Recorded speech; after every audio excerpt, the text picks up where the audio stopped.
At midnight this morning, medical marijuana could be legally sold in Minnesota. Minnesota becomes the 23rd state, plus the District of Columbia, to allow marijuana for medical purposes. And as our Scott Sheehan tells us, dispensaries are not selling smokable leaves. Starting today in Minnesota, a patient has to have one of 9 qualifying conditions in order to be prescribed medical marijuana: cancer, glaucoma, HIV or AIDS, Tourette syndrome, ALS, seizures, muscle spasms, Crohn's disease, or a terminal illness. And a Cuyuna Regional Medical Center pharmacist says medical marijuana helps the brain cope with those conditions. Medical marijuana has been pretty heavily studied. It actually has been shown to work in the brain at cannabinoid receptors.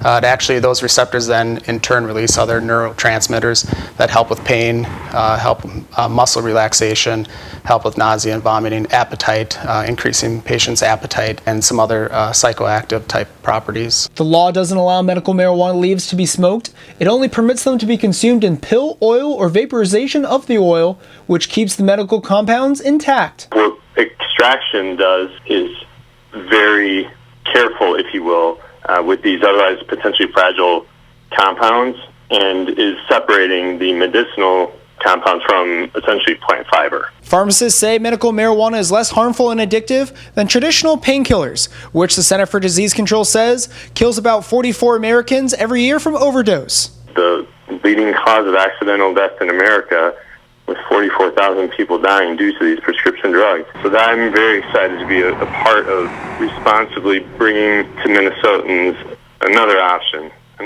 for pain relief, yes, but another option for treatment of many symptoms. Leafline Labs says Minnesota's model is already starting to be used by other states. Because of how the law is implemented, it makes it easier to distinguish between medical and illegal recreational use. In Brainerd, Scott Sheehan, Lakeland News. And CRMC says they'll discuss whether to prescribe medical marijuana or not during their August board meeting. And Minnesota currently allows only one dispensary per U.S. congressional district. If you've enjoyed this segment of Lakeland News, please consider making a tax-deductible contribution to Lakeland Public Television.